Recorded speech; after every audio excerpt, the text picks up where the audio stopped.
I'm Stan Taylor. I'm the chair of the Lane Peace Center, and I have a few people to thank before we get into our program. I want to recognize the college. We do have a representative from the college here, Donna Casey. Thank you very much. I also want to recognize the Peace Organizing Committee that's worked tirelessly for the last year, and there are a number of members here. If you could just put your hands up so people can see who you are. Thank you all for all that work.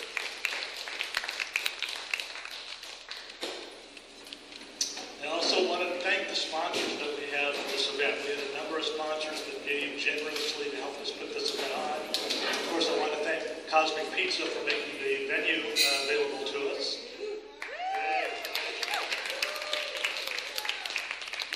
The Oregon Country Fair, the University of Oregon Multicultural Center, the Classified Professional Development Team at Lane Community College, the Diversity Council at Lane Community College, and the Lane Professional Organizational Development Team at Lane Community College all gave generously to help us put this event on.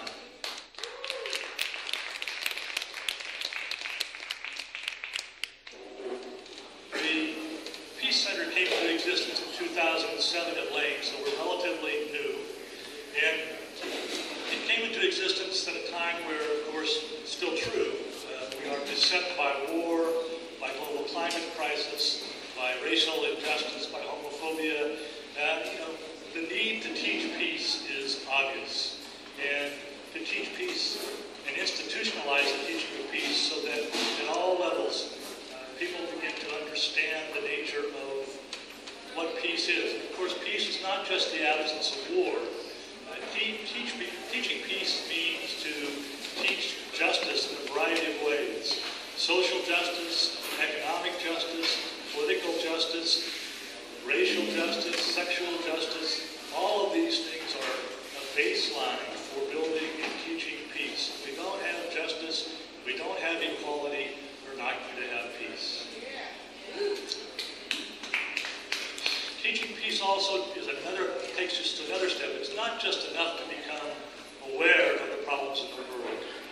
It's important to begin to develop ways of organizing, to act collectively, and to act strategically so that you can empower yourself not just with information, but with action.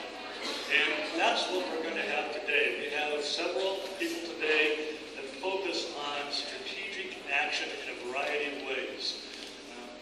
Later today, we're going to have David Solnit, who is one of the key organizers for the Seattle WTO protests. Still organizing in a variety of ways. You may have heard about him in the news recently as they organized against Chevron at the Chevron shareholders meeting in the last couple of days. We're also going to have Good Sister, Bad Sister. They're a dynamic performance poetry duo. They're going to do a workshop on art, culture, and building community. Actually, David Solnit's going to do a workshop on art and culture and activism as well. One of the major themes of this conference has been the connection between art, culture, and activism. And we want to see and show people how that can be put together and utilized. So kicking off the program today is Democracy Unlimited with David Cobb and Meg Wade.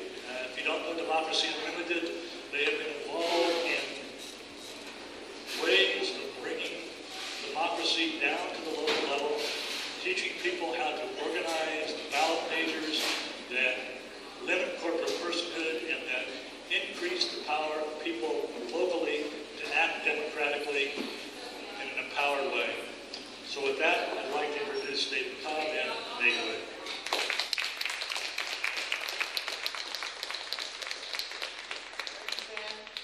So my name is David Cobb, and some of you know, it's really funny, I want to say right up front, it's really a pleasure to be back here at Cosmic Pizza because in 2004, I was the Green Party candidate for president, and I did a rally here.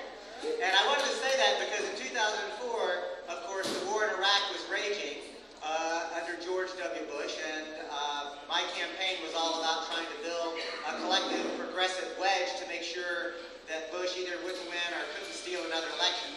Well, he stole another election, but he actually helped to bring us together. And even as we stay now, I will say intersection of corporate power and the need for the kinds of movements that Stan described is getting ever more obvious, ever more clear. And folks, I want to say this really from the bottom of my hearts. Don't believe the corporate media. There is a movement going on around this country. I am privileged to tell you this because I have the privilege to travel the country and do lectures and workshops and attend meetings like this. And I promise you, there are tens of thousands of people just like you doing the work day in and day out to change this country. And we are going to win. We are going to win. And, you know, I say that not just in some sort of loosey-goosey, I hope we win. I say it with a very clear-headed analysis of how social movements operate. I say it as a student of U.S. history, of global justice movements, and I can tell you that the recipe is coming together, and it is literally inevitable that our way of viewing the world is going to ultimately become the way the world is organized.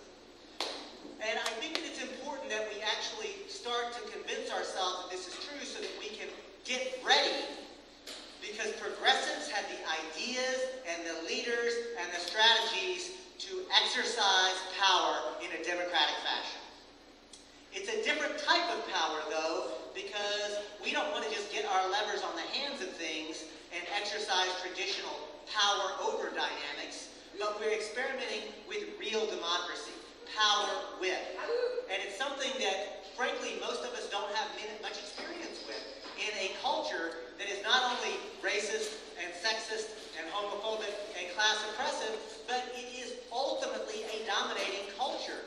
We don't really have many opportunities to make and implement decisions in a shared kind of way.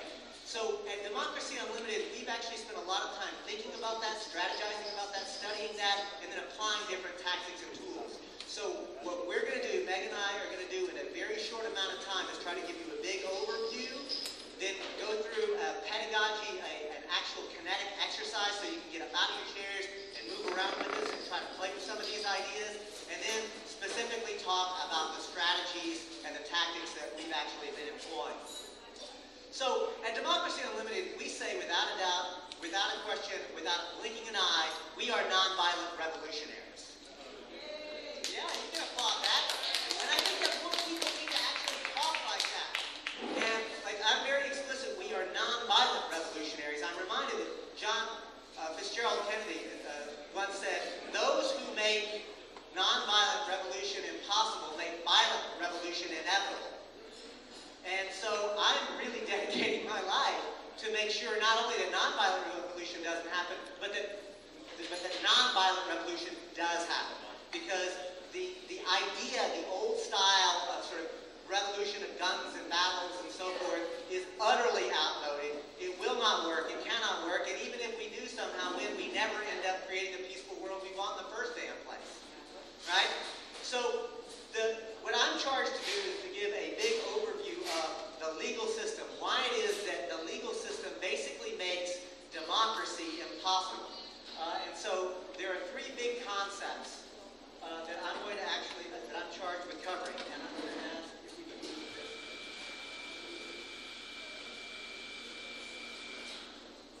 So the folks can see this. And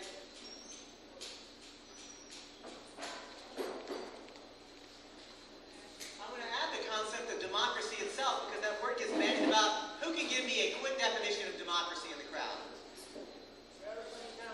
Everybody counts. Even more. Demos, the people, kratia, rule. The people rule. It's not just that you count, it's that you have power to help to make and implement decisions. How many people here feel like you are actively engaged in being able to create the society and live in the society that you want to live in? Don't be bashful. Right on. Look at how many of you already know you've got power. And you're doing it even in a legal system that's trying to prevent you from exercising that power. The fact that you raised your hand is an acknowledgement that you already have power. And that's a phenomenal thing. It shows that you've got sovereignty, that you rule. The other concept I want to cover is the notion of public versus private, and then finally legal personhood. Stan dropped the phrase corporate personhood. It's really an important idea. It's not just sort of a bit of legal trivia. To have legal personhood in this society, in this legal system, means that you have rights that you can assert under law, and even if the majority don't like it, you still have the opportunity to do it. And if you have a duty under law, it means that, like, if I have a duty to Robert, then I am obliged to fulfill the duty, even if I don't want to do it, and he can get the state apparatus to come and compel me to comply. So the dynamic interchange between rights and duties is critical. And so I'm going to turn now to a quick overview of the United States Constitution so that we can actually get a better understanding of how that operates. So in the constitutional framework, it's really important because there are only two entities described in the Constitution. There's we the people and government. How many times are corporations even mentioned in the Constitution? 0! Which might suggest, by the way, that the founders, and for those who argue for original intent and strict interpretation of the Constitution, it might be the case that the founders never expected corporations to play any meaningful role in the body politic. I'd like to have that discussion sometime with Antonin Scalia, for example, and see what he thinks about that. But in the constitutional framework, we the people are free and sovereign. Government is subordinate and accountable. This is the theory. Stay with me. And subordinate and accountable to whom? The people. And in fact, we the people are not only free and sovereign, but we are sacrosanct in our individual rights. And government actually does not have rights that they can exercise over the people. Government actually has collective duties. Of what? And why? Because we the people are sovereign. In fact, under this framework, we the people, all legitimate political power resides with the people, all legitimate power. And only a certain amount of power is delegated to government. And how much power is supposed to be delegated to government? Why, only enough that they can perform the duties that they are supposed to provide. One way to think about this is that in this framework, this is our private sphere. And this is our public sphere. And I look at this and I think, wow, I like this. I mean, I like this a lot. And I'll tell you, I like it because it satisfies my deep yearning as a civil libertarian, that don't tread on me philosophy, that idea that the rest of the people can't tell me, if I want to marry a man, I can marry a man because it's my right to do so. And if you don't like it, that's fine, you don't have to marry a man. But you don't have the right to tell me that I cannot, because that's my right. And then we can go down the kind of rights. I have the right to free expression, I have the right to free thought, I have all sorts of rights that are captured here. But it doesn't stop there, because it also, this theory, this model, properly implemented would say, no person is an island. I also operate in the public sphere. And what I like about this is it's not just private civil libertarianism, uber alles. There's also an acknowledgement of the communitarian ethic. The fact that we are, in fact, a community. My rights are actually limited based on the interaction of the body politic. Man, I do like this. I think we should try that in this country. I think this might work. And I am totally serious, because the reality is we have never actually tried that in this country. But I want to conclude with this idea. This is not a legal strategy. Law follows culture. If we change the culture, if we breed more Democrats, and as a Green I mean little d Democrats, people who are actually acting with power, like those of you who raised your hand when you felt like you actually had that power, if we get people outside this room raising their hands and acting and speaking and thinking like genuinely self-governing, independent, free people, we will change this world. Right on. So what I'm going to do now is turn it over to my colleague,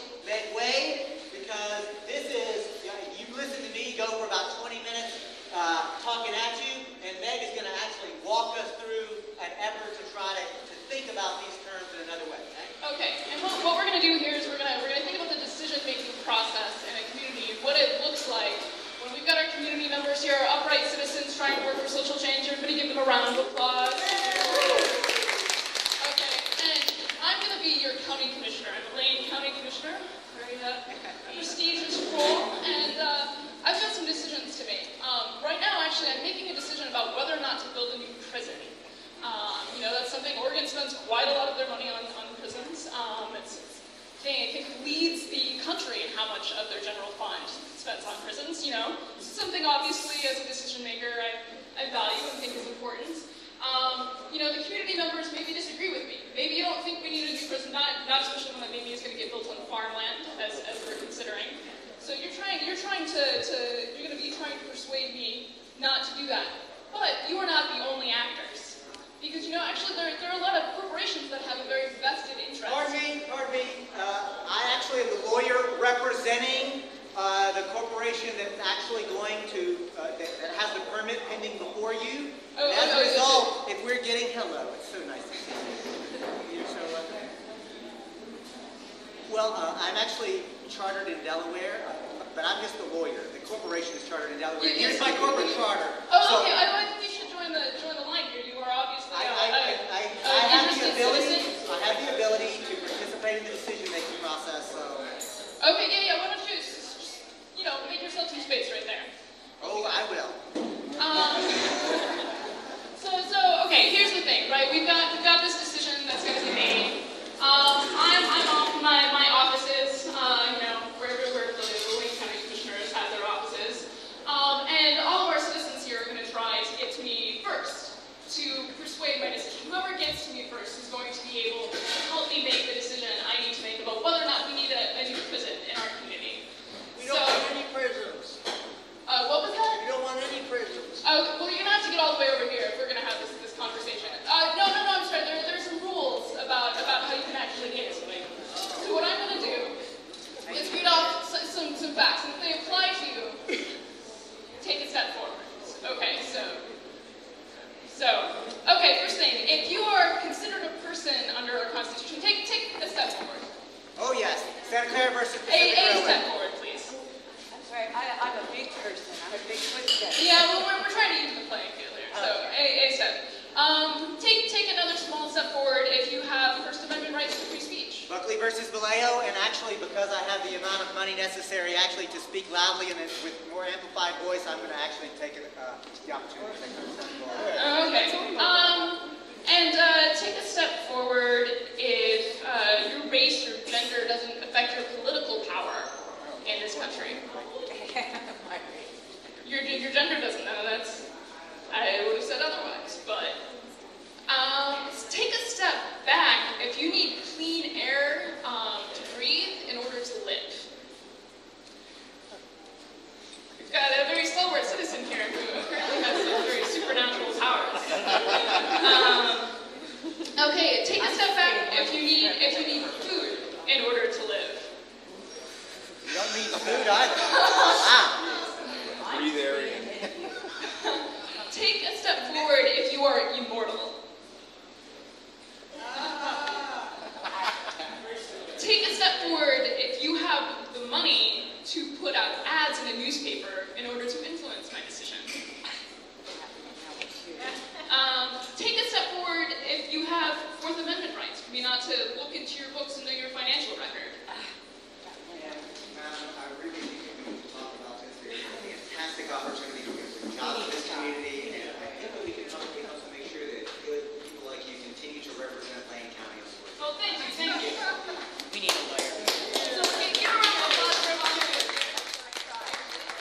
you will, sit right here. Maybe answer some questions. Do you have any comments about what that process felt like for you? No, when I got to the portal, I had to give in. I really knew that I needed to stay one step ahead of the corporate lawyer because I'm an informed citizen, and I know that we have to keep our eye on those corporate lawyers.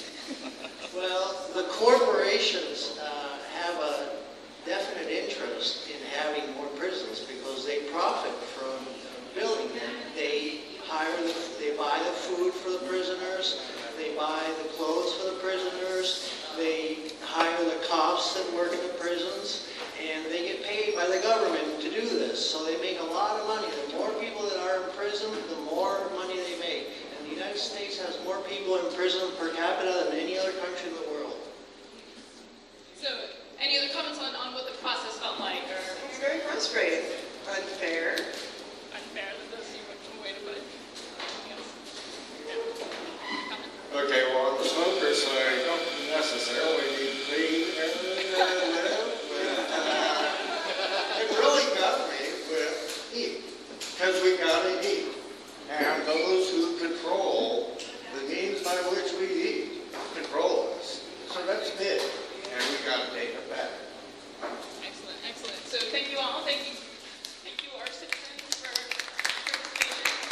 And clearly that is really sort of the point of that exercise, is to illustrate what it means for corporations to be persons, and effectively to be immortal persons, with a lot of rights and sometimes greater privileges and rights than we have. So I'm going to move back up front here for the moment. So I'm going to back up to you. So what do we do, right? I mean, the problem is huge. Corporate, not just corporate power, but corporate rule, in which corporate persons are effectively ruling over us. How do we deal with that? Because it impacts every aspect of our society. And I think Joseph was talking about the fact that food is one of these major things. Corporations at this point in time still control our food supply, and it's basic as human beings, as animals, as physical beings that rely on food. That's a huge problem if we're trying to challenge the power structure on which we're relying for a very physical existence. So what do we do about that? At Democracy Unlimited, we have a theory of social change that we think can serve as a guide for us in our understanding of what we need to be doing in our communities to make the type of change that will effectively take away corporate rule and restore true democracy among our citizens in our communities. So if you open up the brochure that we passed around to you, you'll find a little circular model inside there. It's got a couple different sections together with a little sort of arrows joining them all together. And I want to point out to you that it is a circle. We don't believe in sort of this idea, that there are these steps to the revolution that we need to do in a precise order to bring about the change we want to see. There's so many things that we can all be doing, different things at the same time that need to be feeding into one another and strengthening the different efforts. So the first little section there on the social change model is resisting the dominant system, right? And we really do need to be resisting actions that might fall into resisting the dominant system. Things like direct action, stuff that David Solomon is helping organize and stuff. Direct action is a way to resist and help protect our communities from immediate harm. When we think of people who sit in trees, in the redwoods in Humboldt, right, resisting the chainsaws and the timber companies coming after those trees right then, they may not be challenging the larger structure of corporate power, but they are protecting our community. They're protecting those forests from immediate harm right then. And that's something that we need to be doing. We need to have that type of activism happening. Resisting the dominant system can also look like passing, laws that limit some of the harms that corporations do in our community. Now, regulatory laws, they don't change the structure of power, but they do limit some of the harm that can happen in our communities. And David is actually going to talk about ordinances and laws that can be even more radical than that can go beyond just regulating the harm that corporations do to us, but in fact actually challenge some of the structures of power. But if all we're doing is resisting, it's not a very sustainable form of activism. If we're just fighting fires all the time, trying to quell, trying to put them out, trying to stop the harm that's being done to our communities, we're going to, one, wear ourselves out, and two, we're never going to actually create the different systems and the different culture that we want to see because we're too busy engaged in just that fight against the dominant system. So what we also need to be doing at the same time is building alternative systems, building alternative institutions, places that we can turn away so that we're not so rooted in our dependence on the corporate capitalist state. I'm sure that we can think of examples of alternative institutions and systems that you all are building in your communities right now that are helping you as citizens to be self-empowered, to feed yourselves, to meet your own needs. Can folks throw out some examples of alternative systems? CSA. CSA is community-supported agriculture, a very good system. We're partnering with local farmers to support our farmers and feed ourselves without depending on corporate ag. All the organizations that are tabling here. organizations definitely help build alternative frameworks in which we as citizens act, and that is a very, very useful thing. So I hand back there. Bartering and time exchanges. Bartering and time exchanges. I think that's an excellent example. At Democracy Unlimited, we're doing a community currency program that's also there to encourage folks to do exchanges with one another, whether it's through barter or through money that we print and control ourselves, that is not debt issued from the Federal Reserve, but money that we in our community actually, we back with our trust in one another. And things like that are a great example. I saw another hand back there. The girl in the cap. Could you? Micro-food networks. Micro-food networks, exchanging food that you grow with your neighbors. Micro-food networks, also a good example. Public transportation, bicycles, walking. Alternative forms of transportation so that we are not stuck, having to be able to get to anything that we need, whether it's to talk to another person or to get a basic need met, stuck depending on cars. There was another hand, maybe 40. Oh, back there. Voluntary simplicity as alternative ways of living ourselves. I think just to use that example to maybe draw a little bit of a difference between the sort of individual actions that we take trying to reduce our own dependence on the system and systems that we actually design that are collective, that we're engaging with one another. We need to be doing both of those things, but we need to be building systems that all of us can participate in, that's not just dependent on myself being able to sort of make those decisions. So, but even more than that, even more than building these alternative systems, whether it's bartering networks or CSAs, or we at Democracy Unlimited have also sponsored an independent business alliance in which we're supporting a system of independent businesses in our community. All of those things have to be buttressed by so much more. And we believe that if you look at the third little section of that social change model right there, you'll see organizing skills and education. It takes a lot of work to put on something like the farmer's market. Like the amount of coordination that goes into putting on that really beautiful market that you all have here in Eugene. I have no doubt that there's some very skilled people that have helped coordinate and bring people together. It puts on a whole lot of skill. It takes a lot of skill to put on a conference like this, to get all of these folks together.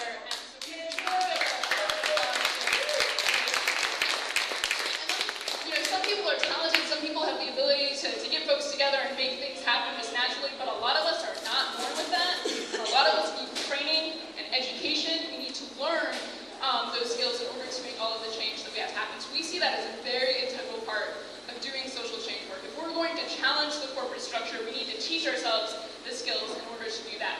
And all sorts of organizing skills. Public speaking. I've done this presentation several times before in a manner that was not nearly as easy as it is for me now today, right? So it's something that I am learning. It's something that you all can learn in terms of educating other folks in your communities to do the same thing. How to do canvases, how to talk to strangers about things, how to run a phone bank, how to plant seeds. Also, things like those. If we're talking about the alternative systems that we want to build, we need those skills reclaimed as well. All sorts of skills. The democratic arts, as another example, how we talk to one another in ways that are respectful, that recognize the power and sovereignty of other people, and how we make decisions together, not in a way that places the power with a single individual or a single faction, but in which we truly collectively make decisions together. All those things are skills, lost arts that we need to teach one another and to be sharing with one another, and we think that that's really central.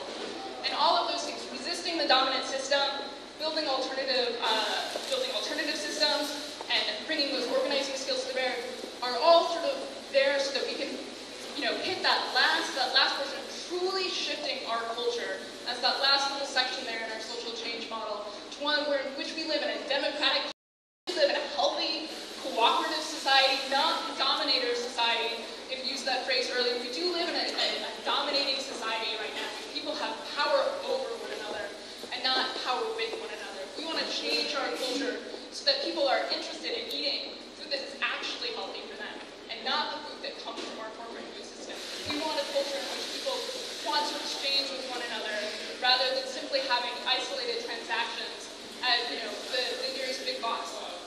We really need to shift people's thinking, and education is so central to that. Talking with one another,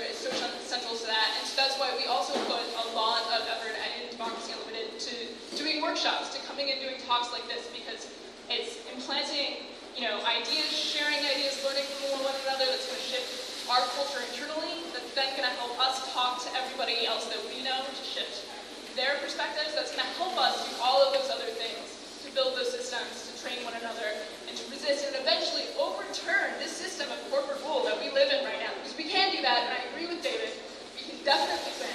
We will win. It's just that we need to recognize that and begin, shifting our own culture, having a culture of rejoicing in the victories that we have as a movement.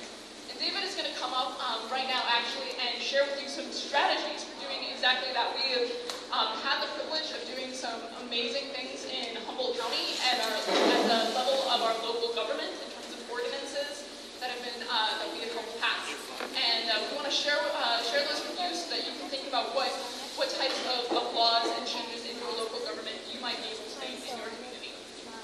Thank you, man. How about that leg, y'all?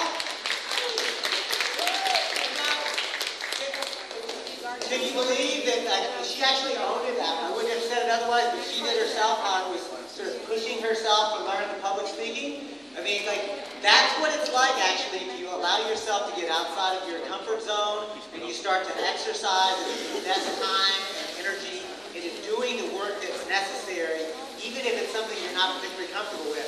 And I gotta tell you, I was and am so incredibly honored and privileged and proud to be in a collective with you.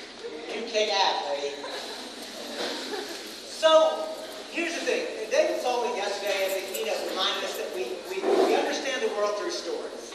So I'm going to actually, we've done the kind of the analytical framework, we had a kinetic exercise where we experimented with rights and what it means and why corporate personhood matters. So now, in the spirit of, my people, Southerners from Texas, I'm just going to try to tell you a story about Humboldt County. It goes like this. A couple of years ago, some of y'all may remember when a group of tree sitters, young women mostly, were trying to stop the destruction of the last of the old-growth redwoods. They chained themselves, not only to trees, but some of them went into board of supervisors meetings to try to stop permitting from happening. And the police, the sheriff, pepper spray on those young women's eyes. They held their eyelids open and swabbed the pepper spray directly into their eyes. And if you haven't seen the footage of it, of these women screaming and crying, but refusing to let it go, you should. Because that'll give you a sense of the power and the courage of what those women, young women, were willing to go through, and frankly, might encourage you to step up your game a little bit. Because it certainly does for me every time I either think about that or I see it again.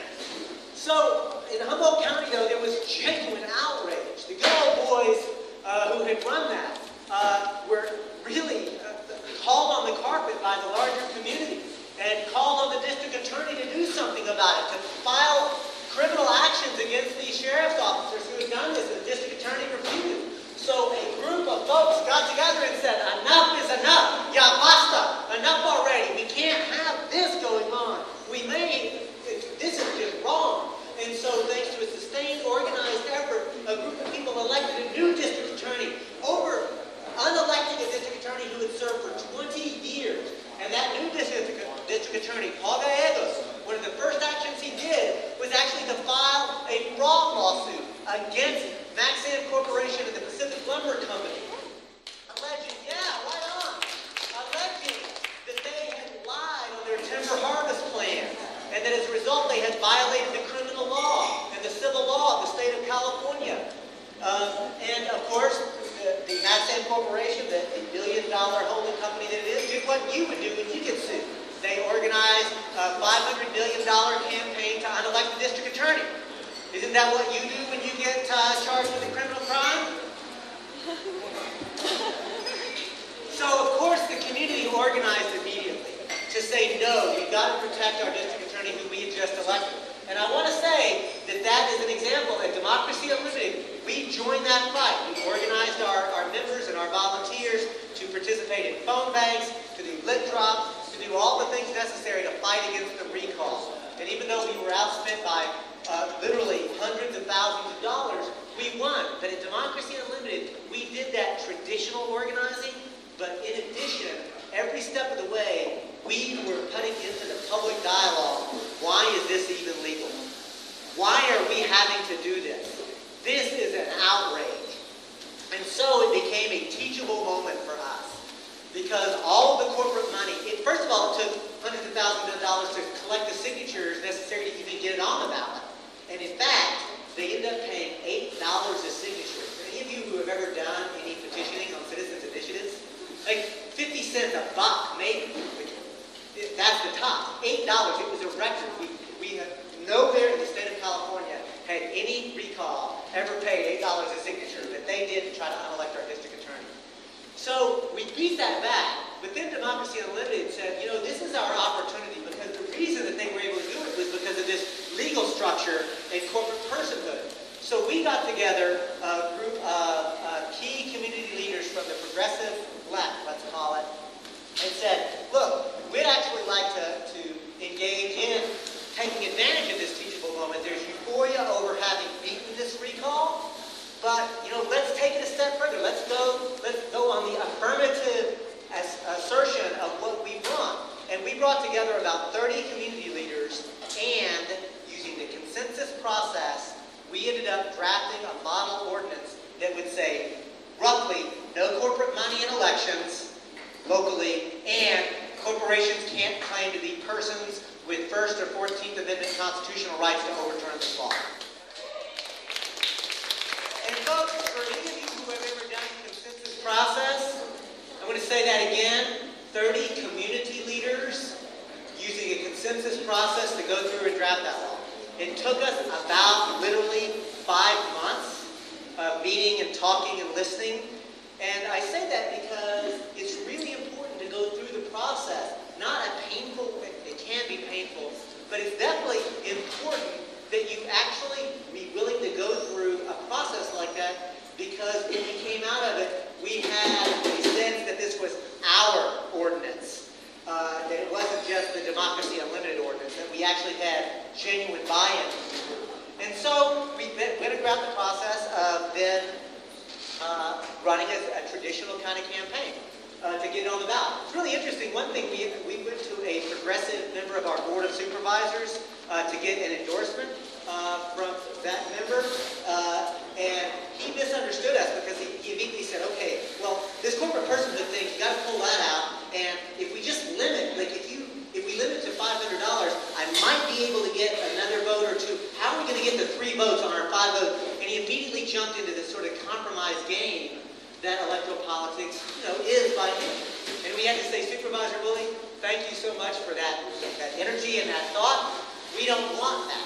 We just want you to endorse it as a good idea, because we want to go through the cultural process necessary of collecting signatures and then having our community vote on this.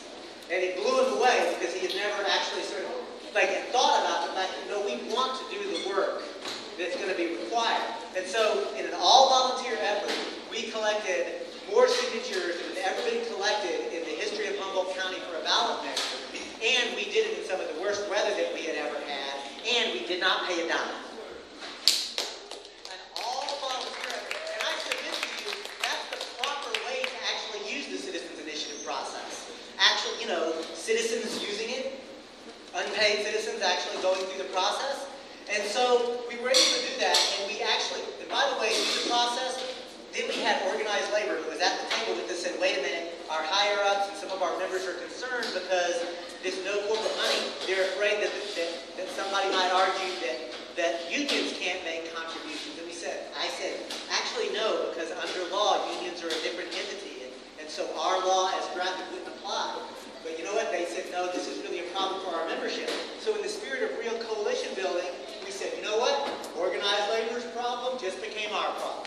We stopped what we were doing. We had already collected about 2,000 signatures. We stopped, rewrote the law, and started all over again. Let me tell you, the folks in organized labor in Humboldt County were stunned. And they said, man, we've never had that experience. And we have, to this day, Democracy Unlimited organizationally, those of us in the decision-making role, are still reaping the benefits of that kind of coalition mentality of saying, you know what, your problem is my problem. And so, what do I need to do to solve it? Redraft the law? Okay, let's do that. But we really did it with an open heart. We went through that process. And so, at the opening, at the press conference, when we turned in the signatures, think about this. We had the chair of the Democratic Central Committee. We had representative from the Green Party, representative from Organized Labor, a speaker from the Women's International League for Peace and Freedom, a speaker from the Redwood Peace and Justice Center. Folks, we had the progressive left community standing in a line, shoulder to shoulder. And when Greens and progressive Democrats are actually working together, for me, that especially makes my heart proud. You know, actually operational unity, because the issue transcends partisan politics.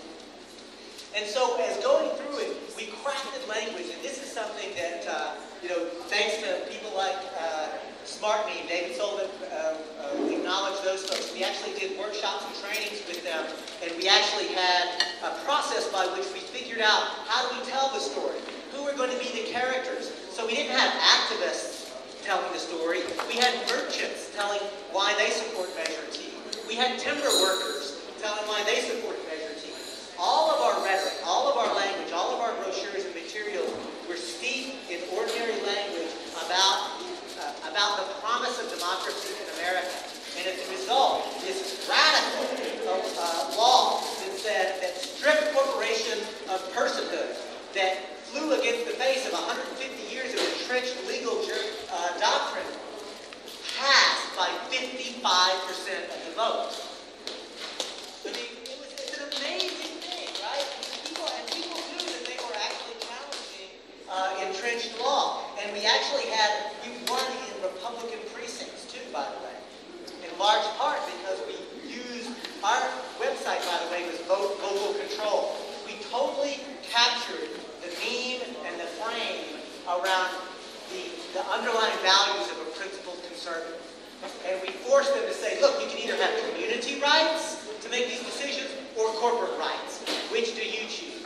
And principled conservatives understood that and were actually with us. And it was an amazing thing. It is especially gratifying to actually hear the Chamber of Commerce whine and complain about the well-organized progressive machine.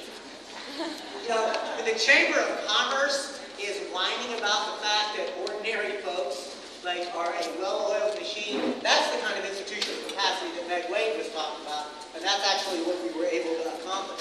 Now, I wish I could end the story there, but I have to finish telling the story because the reality is that the Pacific Legal Foundation then sued Humboldt County. That the Pacific Legal Foundation is R.J. Reynolds Corporation, it's ExxonMobil Corporation, it's the United States Chamber of Commerce, it's a multi-million-dollar legal front group for corporate America, and it is their job to go around and argue business rights. And they actually they do exactly what I was describing. They overturn law. It's the first time that they had ever been forced to confront a direct challenge to corporate personhood. Because we have written in that we, the people, say no corporate personhood in Humboldt County. Now, unfortunately, it just goes to show that there has to be all of these things working in concert, because the reality is we only had one of our 5 members of the Board of Supervisors who were willing to actually fight that case. So the reality is that the Board of Supervisors settled the case out from under us because neither Democracy Unlimited or the Humboldt Coalition for Community Rights actually had standing under law to argue, because there's a legal framework. And Stan, I'd love to talk to you about the argument that I was going to make about how Buckley versus Vallejo should be overturned, and even if it wasn't, there's an exception under it for appearance of corruption or impropriety. We had all these arguments, but we couldn't make them. But I tell you the full story to let you know we did not quit. We did not give up. We continued to educate, agitate, and organize. In the very next local election cycle, we had 40-some-odd people running for local office. And in that process, folks, we then, at the Humboldt Coalition for Community Rights, put out a questionnaire to say, you know that Humboldt County passed this and in some of the progressive communities, we won like 65–70% of the vote. So we said, will you sign a pledge to refuse to take any corporate money into your elections. Almost 3/4 of everybody running for office were willing to sign that pledge. A way, I say, where we shifted the culture, where candidates for office realized that they had to obey the will of the people regardless of what the courts might say. But even deeper than that, almost half of the people running for office were willing to join a pledge to say, we oppose the doctrine of corporate personhood. We think that corporations claiming constitutional rights is an undemocratic violation of the rights of the people of Humboldt County. And if elected, I will join with you to try to be part of a movement to ultimately overturn this doctrine completely. And about half of them won. So what I'm saying is, from one election cycle to the next, we actually made the issue of corporate constitutional rights a full-blown, for real political issue. And people who were not part of us, I mean, I remember going to some forums and so forth and being ready to ask the question, and somebody that I had never seen before actually stood up and asked, what do you think corporations should be able to make political contributions in Humboldt County? And I'll tell you, back when we were collecting signatures, just to go back and tell this, I'll never forget when Nicole Spencer came up and said, folks, we've already won the campaign. I said, Nicole, I appreciate your good enthusiasm, but we haven't even qualified for the ballot yet. Much less that we have the election. She said, I just was at the laundromat, and I actually overheard two young people arguing about corporate personhood and what it meant. We won. And when they're talking about corporate personhood and democracy in laundromats, I agree. We're on the way to victory. And so I want to stop. That's the Humboldt County story. But do you know that there are communities in Maine doing the same thing around water? Communities in Pennsylvania doing the same thing about factory farms. Santa Cruz trying to do the same thing around the application of chemicals to control the light brown apple ball. I mean, there are literally dozens of local communities who are doing this right now using the ordinance. Now, I want to be clear. I don't think the ordinances are the only way to do this, but I think that it's an important strategy and tactic that we need to start employing. And I want to go back to my earlier comments. The abolitionists did not merely have a legal strategy. They did not merely have an organizing strategy. They did not merely have a direct action strategy. They had all the strategies. They used all the tools in the toolbox. And that is actually the case for every truly successful movement. If you look back at them, what you'll see is that they are willing to use all of the tools, and at the end of the day, they are willing to challenge settled law.